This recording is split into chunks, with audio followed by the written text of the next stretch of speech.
কিছু মানুষ জন্ম নেন শুধু পৃথিবীতে বাঁচার জন্য নয়, জন্ম নেন যুগকে জাগিয়ে তুলতে। তেমনই এক অগ্নিপুরুষ, বিদ্রোহের কবি, প্রেমের কবি, মানবতার কণ্ঠস্বর কাজী নজরুল ইসলাম। 1899 সালের 24শে মে পশ্চিমবঙ্গের চুরুলিয়া গ্রামে জন্ম নেন তিনি। ছোটবেলা থেকেই সংগ্রাম ছিল তার সঙ্গী, কিন্তু সেই সংগ্রামই তাকে গড়ে তোলে এক অনন্য সৃষ্টিশীল মানুষ হিসেবে। তার কলমে যেমন ছিল বিদ্রোহের আগুন, তেমনই ছিল ভালোবাসার কোমলতা। বিদ্রোহী কবিতায় তিনি শিখিয়েছেন মাথা উঁচু করে দাঁড়াতে, আর তার গান শিখিয়েছে হৃদয় দিয়ে ভালোবাসতে। সঙ্গীত, কবিতা, গল্প, প্রবন্ধ, বাংলা সাহিত্য সংস্কৃতির প্রতিটা অধ্যায়ে রয়ে গেছে কাজী নজরুলের অমর ছোঁয়া। ধর্ম, জাতি, ভেদাভেদ ভুলে তিনি বলেছিলেন মানবতার কথা।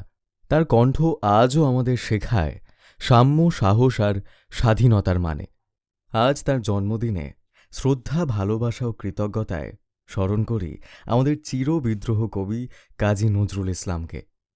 শুভ জন্মজয়ন্তী কবি নজরুল। আপনি চিরকাল বেঁচে থাকবেন আমাদের কবিতায়, গানে আর হৃদয়ে। বিদ্রোহী কবি কাজী নজরুল ইসলাম জন্মজয়ন্তীতে বিনম্র শ্রদ্ধাঞ্জলি। এই ভিডিওটি যদি আপনারা ইউটিউবে শুনে থাকেন, তাহলে নিচে থাকা সাবস্ক্রাইব বাটনটি ক্লিক করে তার পাশে থাকা বেল আইকনটি অবশ্যই ক্লিক করবেন। আর যদি আপনারা এই ভিডিওটি ফেসবুকে শুনে থাকেন, তাহলে উপরে থাকা ফলো বাটনটি ক্লিক করে আমাদের পাশে থাকবেন। ধন্যবাদ। বিশদে জানতে এখনই ডাউনলোড করুন আমাদের অ্যাপ বাংলা ক্যালেন্ডার 2026।